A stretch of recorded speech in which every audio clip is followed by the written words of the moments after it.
The United Kingdom on Wednesday called for the release of South Sudan's first Vice President Riek Machar and other detainees, warning that ongoing tensions threaten to reignite conflict in the fragile nation. Machar, whose long-standing rivalry with President Salva Kiir has pushed the country to the brink of civil war multiple times, has been under house arrest since March 26th. A 2018 peace deal between the two leaders remains shaky with slow implementation and repeated ceasefire violations. South Sudan, which has never held a presidential election, postponed its planned vote until December 2026, addressing a press conference in Juba. David Ashley, the British ambassador to South Sudan, said his country strongly supports the combined efforts made by the international community, led by IGAD, the African Union and the United Nations, to bring the leaders to the negotiating table. We urge a return to dialogue and escalation, and that includes an immediate ceasefire and the release of political detainees held by the National Security Service (NSS), including the first vice president, Ambassador Ashley said. The diplomat said the everyday challenges faced by people in South Sudan are significant, and the war in Sudan, climate change, and, sadly, the ongoing violence are only adding to the problem.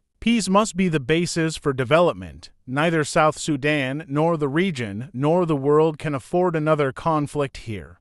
We regret the series of repeated violations of the ceasefire we have seen since February, including the recent bombing of the MSF hospital in Old Fangok on May 3rd. He said, "The United Kingdom is a major donor in South Sudan, providing humanitarian and development support." On another related news, South Sudan government are falling short to pay a $657 million debt. The UK court orders South Sudan to pay $657 million to Afrexim Bank. A British court has ruled that South Sudan must repay $657 million to the African Export-Import Bank Afrexim Bank over unpaid pandemic and trade-related loans, according to Global Trade Review on Wednesday. The UK High Court granted Afrexim Bank's request for a summary judgment on May 8th after the South Sudanese government and its central bank failed to respond to the lawsuit or attend hearings.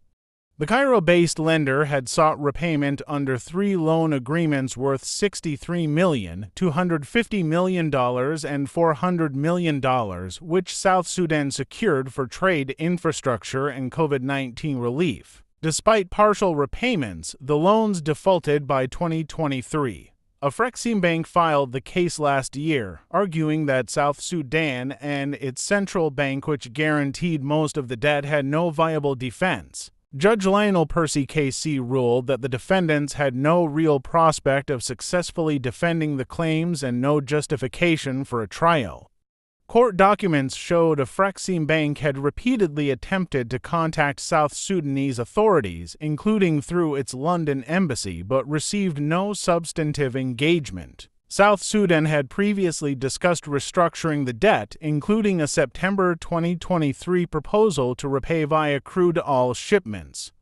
However, the government cited unforeseen circumstances, such as flooding, regional conflict, and volatile oil prices as reasons for not fulfilling the plan. The ruling's immediate impact remains unclear. As South Sudan faces escalating political turmoil, UN officials warned the country risks sliding back into civil war, which previously killed 400,000 people and displaced millions. Afrexim Bank sought a detailed judgment to strengthen enforcement efforts in other jurisdictions, the court noted. For more news on South Sudan, please subscribe and click the bell button to be updated at all times.